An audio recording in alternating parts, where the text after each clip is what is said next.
Hello, everyone. My name is Kirk Bachman, and welcome back to The Ultimate Dish. Today, we're thrilled to welcome Natalia Lepore Hagan, a 2022 Escoffier graduate with honors and the founder of the Midnight Pasta Company, a vibrant pasta company based in Philadelphia, Pennsylvania. Since earning her culinary degree, Natalia has been on a mission to bring people together through the prolific art of pasta making, hosting unforgettable pasta parties and interactive experiences across the city. She's already taught over 1,000 people the craft, and the number continues to grow.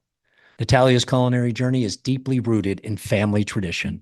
She grew up making pasta alongside her grandfather, cherishing the recipes and techniques passed down through generations of her Italian heritage. Now, through her work at Midnight Pasta Company, she's sharing that same joy and tradition with her community, one pasta party at a time. But that's not all. Natalia's story is one of creativity, resilience, and passion. From her early dreams of performing on stage to navigating the challenges of launching a business through personal grief, she has turned her love for pasta making into a beacon of healing and connection. So get ready. This conversation promises a heartfelt exploration of family, tradition, innovation, and the incredible impact of food experiences in today's culinary world. Hi, good morning, Chef. I'm a So little happy to out be of here. breath. I'm a little out of breath after that. That was After that, beautiful. right? I don't know if I'm too excited or not excited enough. I rushed through that intro, but so excited to chat with you. But before we get into all of that, set the stage. You're in Philly. I love the pasta book above your head and the two machines. And let's not Yes. get too excited. Where are you? Are you in the home office or This is my new apartment that I moved into in February, okay? and it has become my home office because my apartment is only a gigantic kitchen and a bedroom. I don't have a You don't living need room, I don't have anything a else. couch. I just need a big kitchen. That's all you need. You have a big table in the kitchen? I have my great grandfather's table that folds up. No way. I Yeah, love he that. built it. Yeah. I love that. So many memories. So cool. We've Hmm. we've got so much to talk about. And Yes. for our guests, in case anyone doesn't remember or know, Natalia's no stranger to the ultimate dish. She was actually on episode 95 with some of her colleagues and friends and misfits, appropriately called Les Misfits, a group of like-minded Escoffier grads who still meet up today, as you told me earlier, post-graduation. And if you haven't checked out that episode, please do listen to it. Um, can we talk a little bit about the Misfits? Is that appropriate? How's everybody doing? Absolutely. Everybody's doing amazing. Everyone is still all over the country, Okay. which is really cool. But everyone still texts on a group text that we have when we have big things happening in our lives. Maybe there's a baby, there's a new baby, new fun culinary experiences. Sometimes it's just like, look at this gorgeous charcuterie board that I made, and we send it. So we're all still in touch. It's I really love that. lovely. Food is love, food is language, food is connection. That's so great. We probably need to do part two, all right? Bring Yes. everybody together a year later. So that's on my to-do list for sure. But let's set the stage a little bit more. This is not about the Misfits, sorry team. This is only about you today. You grew up in a large Italian family, and I can only imagine. I grew up in a European family as well, and being around the table, your grandfather's table, around the stove, the kitchen, that's where, your upbringing took place. So what what did a typical family party look like? Or was that every night at dinner? And tell us about your grandfather a little bit more and how he inspired your passion for making pasta. I would love to do that.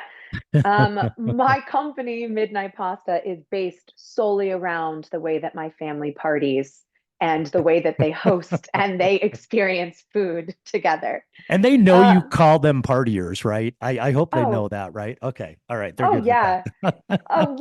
I've had many family friends come to one of my pasta classes and one of my pasta parties and say, "This is it. This is what the Lepore family, that's my mother's family, the Italian side Yeah, of that." yeah. And they say this is it. you managed to bottle up your family's party experience and gift it to all these new people that would never have experienced it Oh, before. so well said. I'm sorry to interrupt. What part of Italy primarily? So my great grandparents, my mom's father's parents, came from the Abruzze region of Italy in a town called Solmona. Okay, okay. And I've had the chance to visit and to meet some of my cousins that live there. And along with them traveling to Ohio, they brought pasta recipes, all of our food recipes that have been passed down generationally. So my great grandmother taught my grandpa how to make pasta, and he taught all of his kids, and he taught me and my brother and my cousins. I love that. I love that. And I love how your voice sort of, almost gets emotional when you're able to sort of, tell that story of where they're from. The region, it's also important because every region's different and similar but different. 2 weeks ago, my cousin Freddie, who lives in Germany, came over and just for a moment in time, right? You just stop and you listen and you talk and you recall and the memories are beautiful of the cousins and stuff. So anyway, I got chills when I heard that. So I'm not going to interrupt anymore. Go for it. No, that's okay. It's a beautiful family that I was very lucky to be raised in. We care a lot about tradition, and we care a lot about food and fun, and the experience of making food together and then sitting down together and eating it. So our Christmas was always an open door to as many people as could we could fit at the table. And it was the seven fish dinner, and we would Ah, make pasta for 30 people, and it was all day long, and the pasta makers always get a shot of whiskey in the middle of the day. And I love that. and one ice and cube, one ice one cube, ice one ice cube, cube. Yeah. and we have a humongous meal, and we dance, and everybody sings. I come from a family of artists. My grandfather who taught me to make pasta was an abstract expressionist and a professor of art. Wow. And so I grew up in vibrant colors, and the food had to be as vibrant as his beautiful paintings on the walls. And everyone wanted to tell a story, stand up, write a poem, uh, give a speech, sing a song, do a dance. Someone came in with a piano or an accordion, and everyone was dancing around with bells. And that was the way that I was raised, experiencing food. And I think it's so special. And it doesn't matter how many, you talked about the big table and everybody piling in, and it doesn't even matter how many guests show up because you make room for them, right? There's always another Absolutely. chair, right? Or Yes. lap, right? I Yes. love I love that. So to kind of weave your grandfather into all of that and how he inspired your passion, because it's clear that it's not just a skill, it's a passion, it's in your DNA. Talk a little bit about that. In my family, when you are old enough to reach the table, you are old enough to make pasta. It was, it's your induction into the And family. before that, you're under the table eating the pasta, right? As it falls. Yeah, Absolutely. yeah, Yes. yeah. Yeah. He was he was brilliant, and he was strict, and he cared a lot about pasta. And I remember when I veered off a little bit when I was about 24, and I made a really bad homemade pasta meal for my friends. And I was so embarrassed. And I went back to Ohio and I said, "Grandpa, you need to yell at me. I need a little bit more guidance from you. I need to hear that kind of old world rustic um passion about pasta." So that's kind of where I got all of my passion for pasta making. It was through him. It was watching his hands, the way that he touches the pasta with reverence. I care so much Oh, about love it. that. And Love I that. talk Yeah. to my employees about it too. When we collect the pasta that people make in our classes, we touch it in a certain way. We let them put it on our platter, and we thank them for offering this gift to us, because this is art that they've created. This is something that they made with their hands, and it shouldn't just be flippantly thrown around. We should thank them for this beautiful thing that they've done. And then it matters how we touch it when it's all together. It matters that we're not grabbing it with our fingers or mushing it together. It matters that we give it air and we give it life and we let it dance and we let it live through the next step, which is taking it into our kitchen and saucing it and then presenting it again ceremoniously down to everyone the beautiful thing that they've made. The pageantry with which you speak is very theatrical, right? It feels Yeah. like I'm coming to a show. And I love the word reverence. You don't hear it enough, right? In society today, respect for the craft, respect for Hmm. each other, respect for the people who grew the flour that produced the pasta, so on and so forth. It's interesting though, you I didn't know where you were going when you were in your 20s and you got in trouble. Most people in their 20s, right? They've driven a car into something or spent too much money or even worse, but you made a bad pasta dish. I was so mad at myself. I think about it all the time. Oh my gosh. I sense that you didn't get in too much trouble growing up. So No, with the no. with the strict grandpa. Where does my wife's from Ohio? Where and one of our, dearest friends is in Huron, Ohio, the Chef's Garden, Farmer Lee Jones. You probably saw Yeah, an of episode course. or two of his when you were a student. But so kind of tell us how being brought up in Ohio for a period of time influenced your passion for not only culinary endeavors, but also the performing arts. And again, where in Ohio? So I grew up in Youngstown, Ohio. It's Northeast Ohio, very close Okay. to the border of Pennsylvania. Yeah. And Yeah. it is a wild town. I love it. It's small. It has a lot of history in the mob, which is crazy. But there's a big, Great football great teams football team. historically. Yep. Year after Yes. year. Yep. Yep. Great museums, lots of artists, and very culturally diverse. Okay. So, with the food aspect and in the culinary aspect of Youngstown, Ohio, I grew up going to Greek festivals, Italian Oh. festivals, German festival, like Austrian food. I ate Lebanese food. Um, I and Puerto Rican food, dance halls. We would go and eat Puerto Rican food, and we had many friends in all these different cultures. So every summer there's festival on festival on festival. So I grew up eating so many different cultures and different kinds of foods. It was really a beautiful way to grow up and not to feel like I was just eating fast food or French fries or burgers or anything, which is nothing wrong with that, but I was lucky enough to have that kind of experience. And my family is a group of artists. My mother has her degree in dance, so I went to school for dance as well.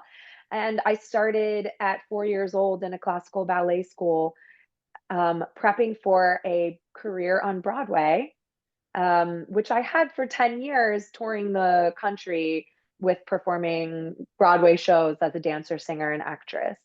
So I had a very diverse upbringing that involved a lot of cultured food and art, which was Well, lovely. and you're still on stage, right? When you think about, preparing food for guests, you're all eyes are on you, right? So I love that. And so growing up in a performance family, acting, singing, um, and if I could say too, your voice is beautiful, you project well, right? And so you're Thank able to you. get your point across. Was this always part of the dream? Did you know that you had this gift and, this is what I'm going to do? I'm going to perform for others. And again, you're still performing for others, but, take us back to that point in your life. Interestingly enough, Natalia, that we have some chef instructors, we have other people that are in the company that also, came to us from the performing arts, right? You're performing in New York on Broadway, and then performing in front of their stove, in front of students. So take us back to that and, how that all came to be. I love understanding how young people are influenced by their grandparents and their parents to pursue much like I was, I fought it. I fought it for years, my father, the pastry chef, I'm not doing that, but you can only fight it for so long. So, walk us down that path. Sure. My parents were very accepting of my eccentricity as a young girl. And I said quite early on, Accepting or encouraging? Accepting or in, encourage? encouraging. Encouraging. Okay. Yeah. Let's get that Encouraging. straight. Yeah. Yes, they encouraged it. When I was 4 years old, I was in California at a cousin's wedding, and I got up on a balcony and sang down to the whole wedding party, "Don't Cry for Me, Argentina." Oh my And goodness. I was so young and I was so brazen and bold. And at that moment, I remember being like, this is it. This is all I want to do for the rest of my life. Not that I had any concept of that, but there was this idea of like, oh, this is what I'm here for. And I loved that. So everything I had went into the performing arts, everything I did. It was And always ballet. no nerves at all. Just impromptu. I just happened to know the lyrics to this historic song. You, Yes, I loved it. and you're probably going to sing a few bars today, which will really make this episode flare, but no pressure. Just bust into it whenever you want. Right. But so how was that received? How was that received by the guests? Everyone started chanting Evita, Evita. So well, it went well for me.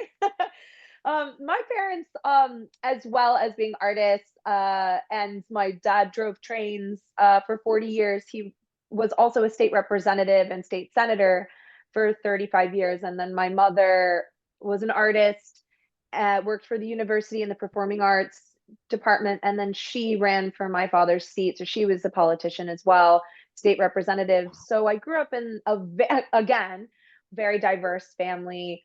Um, Very liberal politicians, which was really lovely to grow up in that kind of environment. But I say that to bring it together and bring it back to this ability to public speak and to not have nerves or fear.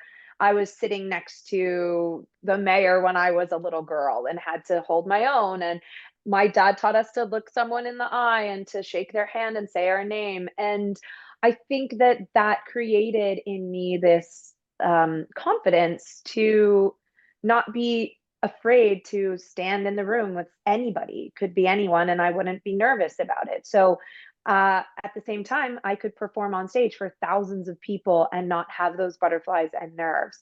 And a lot of people ask me now when I do my pasta classes, it's only 28 people, but they say, how do you not get nervous? How do you not get afraid that you can't control everybody, or you're about to go up for an hour and teach them pasta with all eyes on you? And to me, it's just makes sense. I love it. I love it. One of the best coaches I ever had years and years and years ago used to talk about, you know, preparation and anxiety versus nervousness, right? Mm. And he used to always say that it's completely normal to be somewhat nervous because you care. When when you become anxious, that might mean that you haven't prepared and you have every reason to be nervous to go up on stage. But Yes. when you've prepared, when you've done the work, and that's a perfect segue into, so you've got this ability, which is a gift, like you said earlier, to speak your mind, talk with others, try to make people happy. When did this all kind of translate into culinary and culinary education, knowing that pasta was a part of your life through your grandfather and your history with Italy? But I'm really curious, and I know that students like you were love to hear this part. When did you know, and was there that moment, that catalyst, that one specific memory where you knew this is what I'm going to do? This is what I'm going to do. I can do a lot of other things, but this will define me. No Yes. pressure. No.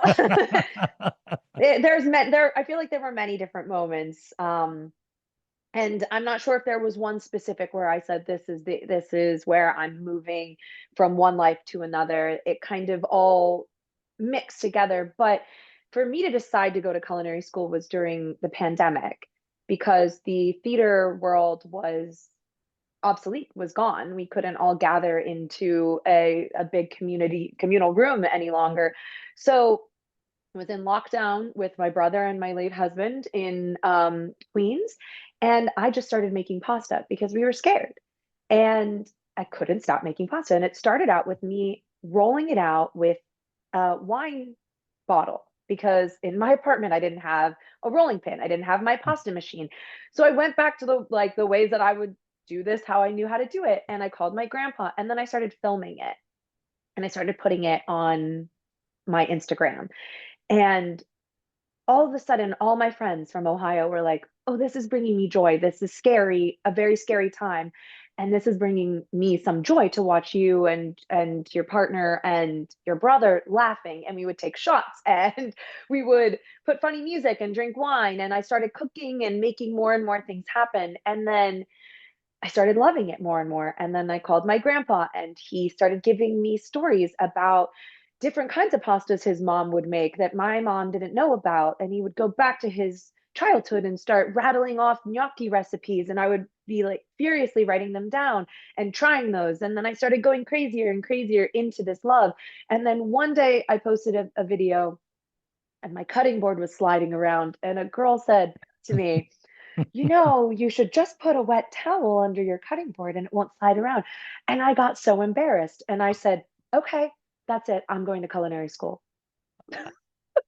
Some of done. the simplest tips are sometimes the most impactful, right?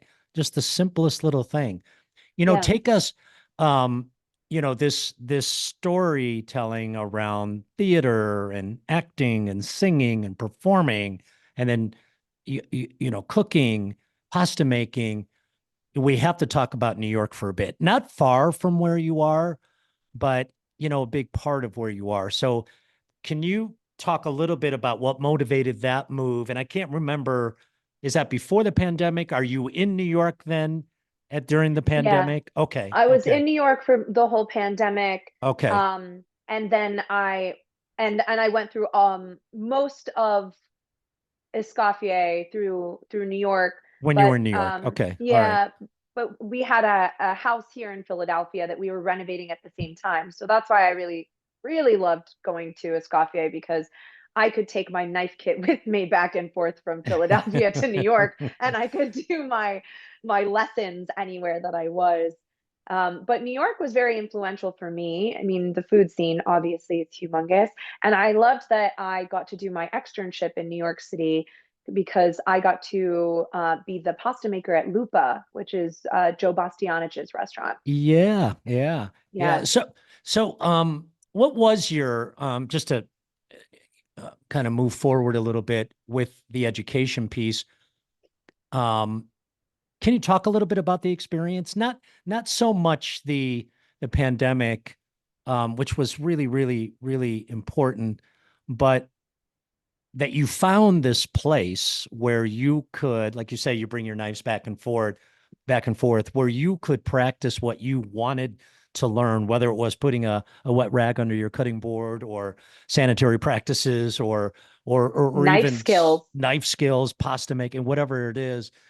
Talk about that a little bit, and were there any mentors or really, I don't know, valuable takeaways that stay with you? Absolutely. When I first started with Escoffier, my first chef instructor was Chef Roberta Claire. Oh, And okay, yeah. she was the most influential person to me in my experience with Escoffier. Her story, her strength as a female in this industry, I knew it wouldn't always be easy. And she was strict and wonderful. And I learned so much from her in the first day that I knew this was the exact right place for me to be. Um, I always say that you could get as much that you want out of Escoffier, and I got everything I could. I pulled everything out of it that I could, and I think my chef instructors saw that. One chef instructor, I can't remember who it is, and I'm sorry about it, but he would have us do one plate, and we had to take every single ingredient out of that plate, write it down, and say what that added to the dish. Mm. Mhm. Lemon, onion, garlic, salt, why we needed every single ingredient in that dish. And that was beautiful for me. I realized that I have a very good palate. And I think that's probably from growing up around such different kinds of cuisines and having the accessibility to it and being privileged in that way. And that helps me as a chef today and every single day. I think, why am I putting that in there? Why am I doing that exact thing? And I think back to that lesson. There's so many lessons that I learned from so many different chefs. And like I said, I grabbed everything, I squeezed everything I could out of it, and I got so much, and I loved every second of it. No, and it's good advice. People should lean in and absorb everything they possibly can from any learning and experience. Um, I love that you brought up the example of deconstructing a dish into the individual components and what those components bring, you know, from an aggregate perspective to the ultimate dish. Oh, see what I did there? The ultimate dish. The Yeah, ultimate. cute. Um, um, but I wanted to mention what I love about that comment. I finally found the lever on this chair. I felt like I was looking up all day. Um, is that it help you find your voice a little bit? Your your your cognitive expression, your narrative of what was happening. Muscle memory is important, technique is important, but having your own voice of what you're preparing, do you find that's important as well? Yes, absolutely. And Yeah. that was huge for me because I was finding my own voice, but I was finding my own voice through the tradition of my great grandmother. And I Oh, was yes, recreating yes. these beautiful dishes, but I was understanding it better in this way. Why did she put the garlic in at this time? Why did she do it this way? Why do we have such a spicy palate in our family? How it matters when you put things in, where you put things in. And that helped me so much because I found it through my ancestors and I was able to understand it more. So when I went back to my grandfather in Ohio after and during culinary school, and I made him a sauce that was passed down, his memory went back to his childhood. And he had this sense memory and said, I handed him a piece of bread dipped in sauce. And he said, if I closed my eyes, it was like you were my mother handing that to me right now. And that is so important. And I don't think without those skills that I learned at Escoffier, I would be able to truly recreate it just based on sense memories and the memories of my childhood. I'm so glad we're recording this because we're so going to use those last 3 minutes from from a marketing perspective. I mean, so well said, so well said. Oh, That leads me to a kind of an interesting question. No pressure, but you, you sort of reinvented yourself, but never veered too far from your foundation, what was important to you. I just love how you kind of connected your grandfather into the new things you were learning, and it provided context for you in a sort of beautiful way. Do you have any opinion or advice to students just starting with Escoffier, halfway through Escoffier, on different innovative ways that they can, not with no specifics necessary, but I wonder how many people start school anywhere with this dream that I'm going to start a company called Midnight Pasta, and I'm going to party with people to make a living and make them happy and grow my business, right? Um, are there other things that you think about or you think our students should be thinking about that they don't have to follow the traditional path of, working on the line and all of that sort of stuff? absolutely. So I think that it's admirable and awesome and amazing to work on the line. I hated it. I did Yeah, not it's not like for everyone. It's not it for wasn't. everyone. Yeah, Yeah. yeah. And it's beautiful and it's artistic and lovely. And when I was working in a basement kitchen making pasta, I said that I don't want to do this anymore. And that was at the end of my time at Escoffier. So I hadn't fully realized what my idea yet was going to be.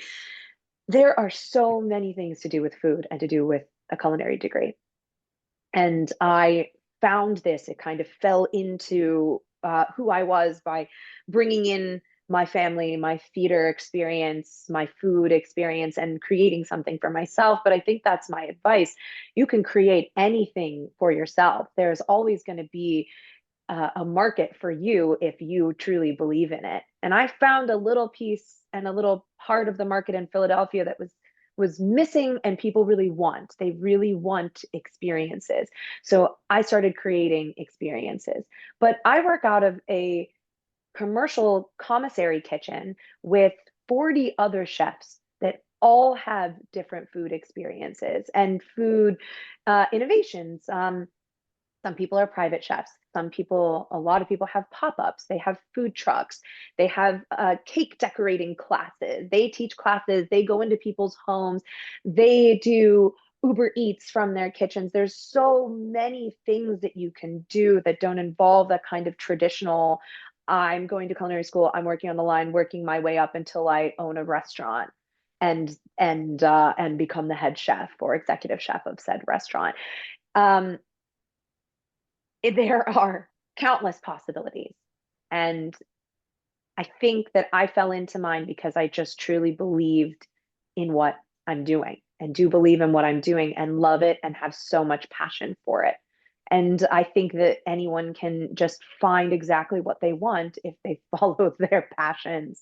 And it seems naive and, silly because, of course, there's money, there's backing, there's a lot more that goes into that, and privilege, and where you were born and where you were raised, and where, there's many factors, but um, people will be out there to help you, and there are resources to find ways to create your perfect thing for you.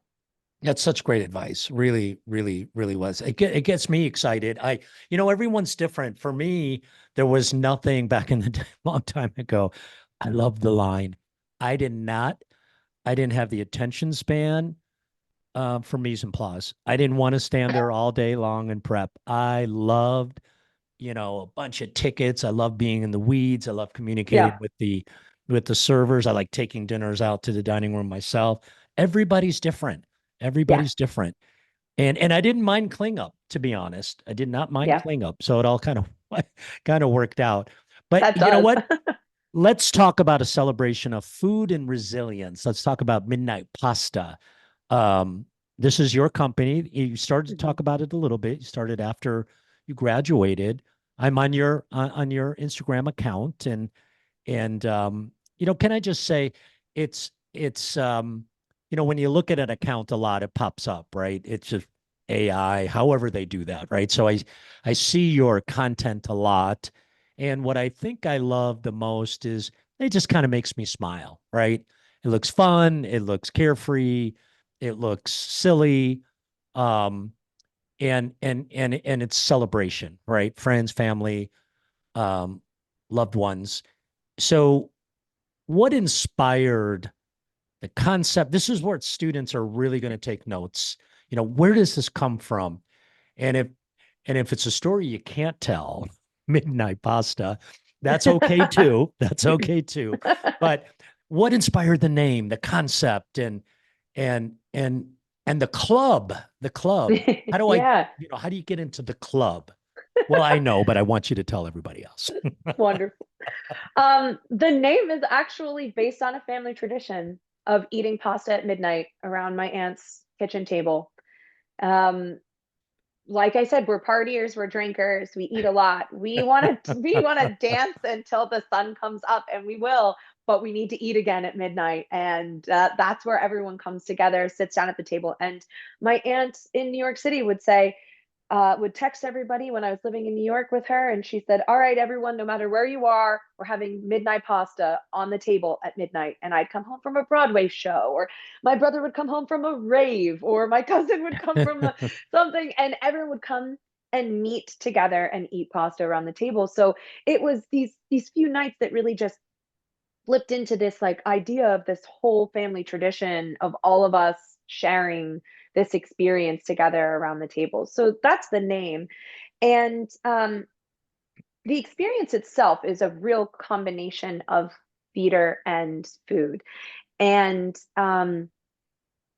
what I loved about performing was that it was my job on stage for however many people were out on stage, that whatever they were going through in their life, no matter what was happening in politics, in the news, something, maybe they were grieving, something happened to them, they lost their job, they had tickets to the theater that night.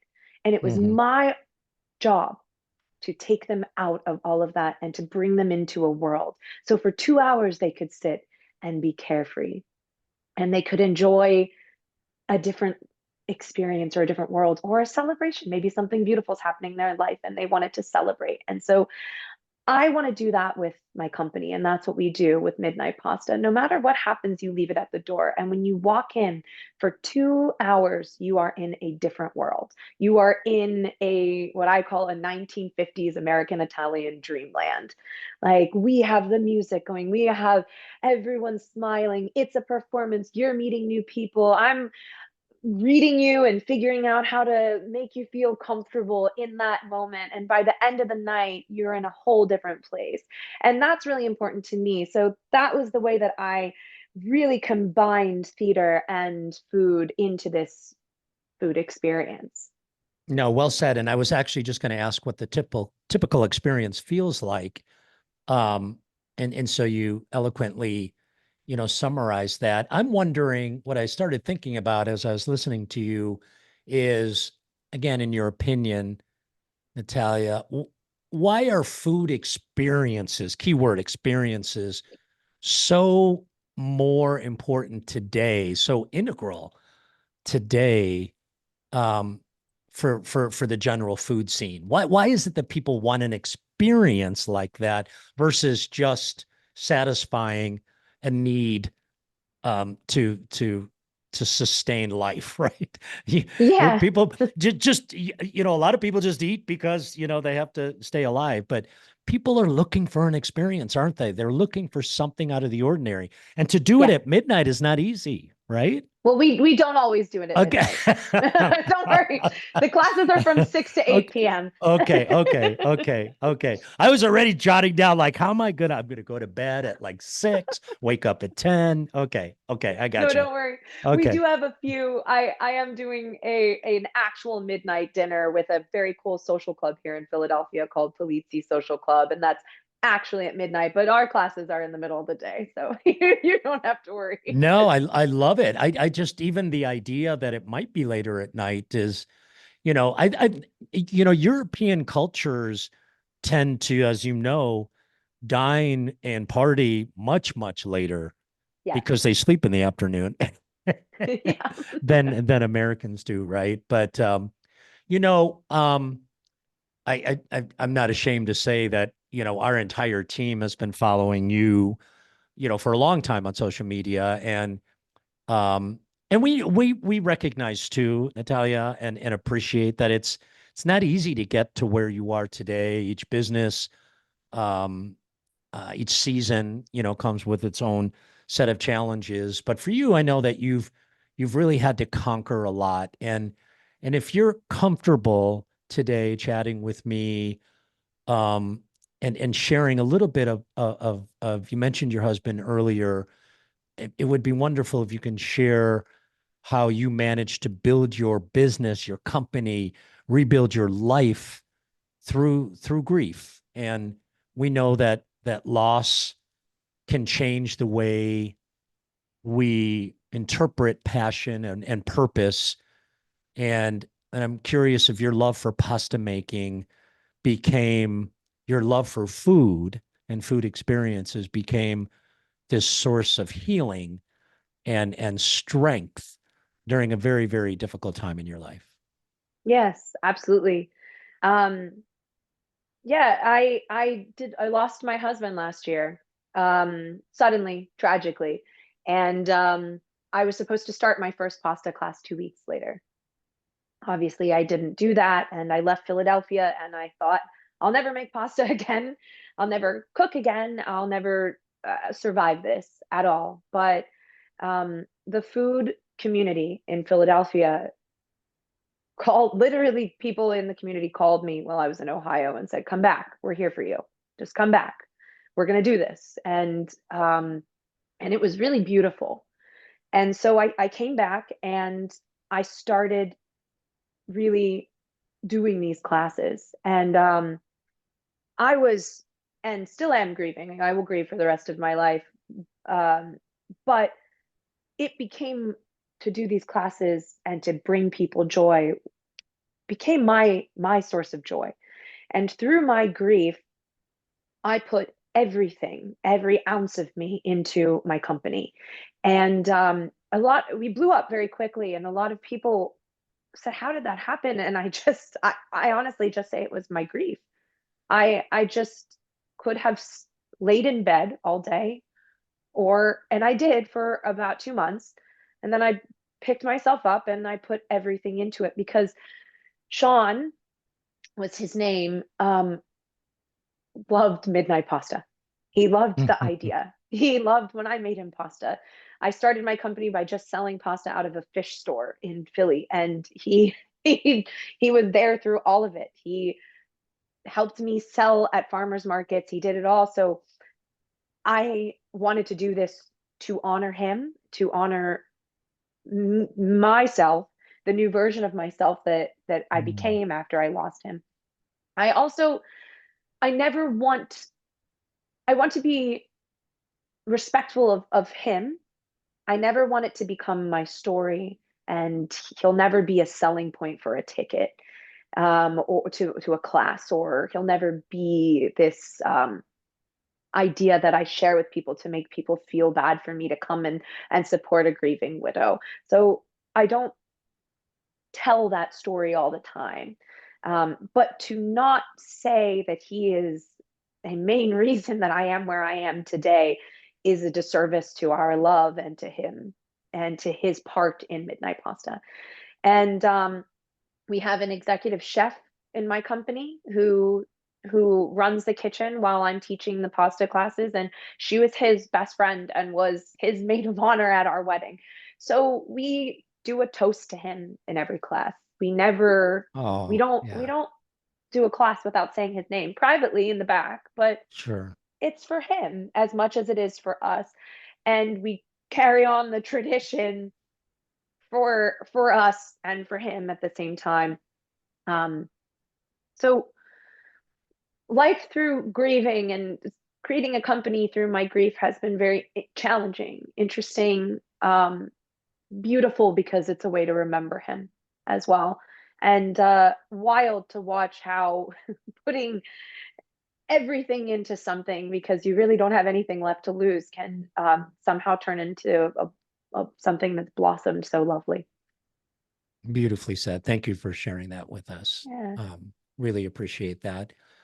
And you've mentioned Philadelphia a few times, and we talked earlier about Eli and Yeah. Jesse and other friends. So feel free to say hi to Eli and Jesse. Jesse will be on the show tomorrow, and Eli was on earlier in the year. And it's a close knit group. I'm curious what your feelings on the Philly food scene are, how it's evolved, um, especially since the pandemic. Yeah. So I have very strong feelings about the Philadelphia food scene. After living in New York City for 10 years, I am obsessed with it here. I think that I also, after traveling the country in a touring world and capacity, I was able to experience every major big city and eat the food pretty much everywhere. But Philadelphia has the best food. It has the best Italian food. It is the most accessible, price wise. You can go into a James Beard award winning chef's restaurant, and it's not going to take you 2 months to get into it. You can go and sit at the bar. It's beautiful. And like I briefly said earlier, the food scene here opened their arms to me through my grief and tragedy and just like held me and is still holding me, and it's been beautiful. It's a tight-knit community, but they are very, very welcoming to newcomers, and it has just been absolutely lovely getting to know everybody here. And I was on Chef Eli's podcast and Yeah, I was yeah. at a party on his rooftop and he said, let's have a midnight pasta dinner party on my roof. And I said, okay, Eli. Let's So we did let's it. do it. Let's do it. Yeah. Several months ago, my wife and I were at a local restaurant, just sitting at the bar and, just having a drink. And my wife, so I'm sitting here and there's a person on my left and my wife is on my right and she whispers in my ear, she's like, that's Mark Vetri next to you. And I'm like, first of all, honey, how do you know that's Mark Vetri? And sure enough, and he overheard her. He's like, yeah, Mark. Mark was really good friends with Brian Dayton, who owns this restaurant, who's also been on the show. And the funny thing is, I've tried to get Mark on the show, but man, he's busy, busy, busy, Yes. busy, busy. But I mean, everywhere you turn, right? It's somebody's connected to this amazing, amazing city. So, um, I was gonna ask too. You've sort of touched on it, but Philadelphia, close knit city, great food city. I love the thought that you said that you can walk into almost any place and sit at the bar. You don't have to wait for a long, line of reservations and stuff like that. That's super important. How do you see Midnight Pasta, which is already making waves, growing alongside this Philadelphia food scene? I see it growing in many different ways. I have lots of plans that I have so much passion that I'm going to put behind to make Midnight Pasta a very big company. It will always in my plans be based in Philadelphia, whether I have my own space that becomes half kitchen CPG, that I'm selling my butters and my sauces and my pasta itself, and then throwing parties out of. There's that. Um, I have plans to take Midnight Pasta on tour and Oh, I to love it. bring pasta parties around the country with my team. Um, Once again, it's what I did. I toured the country with Broadway touring shows, and that's how I met my husband. And he was a stagehand. He packed it all up and brought it all back. And I knew everything about that world. So why not, Oh, I have bring the two I have together? chills. I'm calling you after this because I think Austin, Texas, and Boulder, Colorado would be two super, super cool places to do a midnight pasta pop-up, if you will. So let's Yes. let's start planning. And Yay. Chicago, we've got a oh God, there's so much to talk to you about. We have a studio in downtown Chicago where we film a lot of the content. And so, okay, Great. the ideas are flowing. Good. What advice? I have two big questions left for you. Okay. Number one is any advice to people who have followed your path in school now, have great ideas about finding their place in the industry and making their own mark?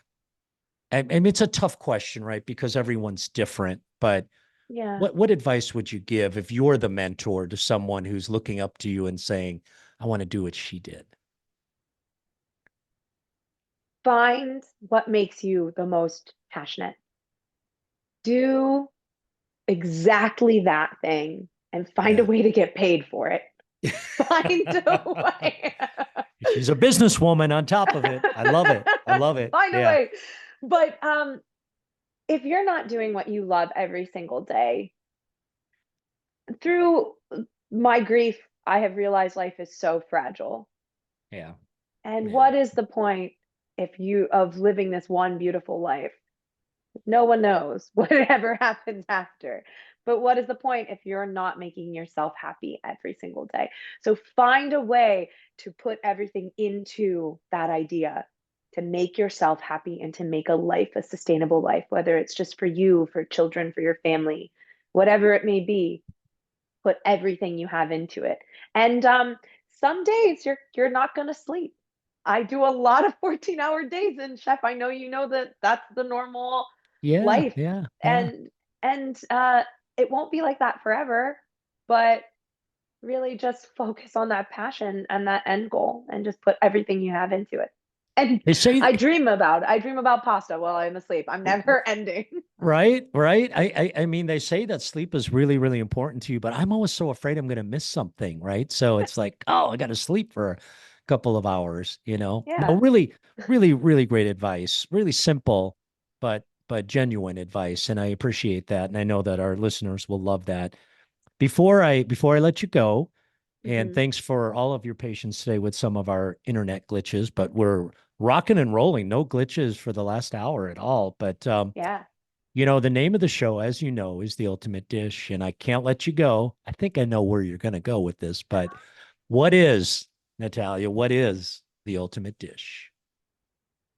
The ultimate dish in my life is my great grandmother's Sunday sauce that I would wake up and smell from my mother every Sunday with homemade spaghetti or gnocchi, with meatballs and pork and sausage. But I think it's more interesting than that because I think the idea of the ultimate dish is the thing that makes you the happiest that you ever can be when you take that bite. And I care so much about the sense memories and taking a bite and being transported back into a different time or a different place, going back to my grandfather feeling that way. So, my ultimate dish is that comforting, happiest place of waking up as a kid on Sunday morning and smelling meatballs frying and sauce cooking. I can almost smell the aroma. It reminded me of the scene in Ratatouille when the critic is in Yes, right and immediately tastes the that's so ratatouille and important. boom, you're back as a child and We how all you have felt. that. Yeah, Yeah, yeah. I love that you incorporate. I knew where you were going to go with that, but you of also course. incorporated the emotion and the people around the table and stuff. Good answer. Good answer. A plus. I'm not surprised. Chef, can I call you chef? Is that okay? Chef, I love Yes, that. I love that. thank you. Thank you. Thank you for joining us. I really appreciate your vulnerability, your humility, your passion and your beauty. Thank you. Thank you so much for hanging with us for a little bit today. Thank you. Escoffier is a huge, huge, huge, huge reason why I have my company today. And I feel comfortable being called chef and putting myself next to other amazing chefs in this industry. I'm very proud of the education that I got, and it is an honor to come back and talk about it and to have a little moment in the Escoffier world. I really, really loved it. Well, And thank it's a you. big moment, a big moment. And can I just tell you one thing that I have told students for 30 years? You are a chef when others call you a chef. So I'm proud to call you chef. Thank you. Thank you for listening to the Ultimate Dish Podcast, brought to you by Auguste Escoffier School of Culinary Arts. Visit escoffier.edu/podcast to find any materials mentioned during the podcast, including notes, links, and other resources. And if you can, please leave us a rating on Apple or Spotify and subscribe to support our show. This helps us reach more aspiring individuals ready to take the next step toward their dream careers. Thanks for listening.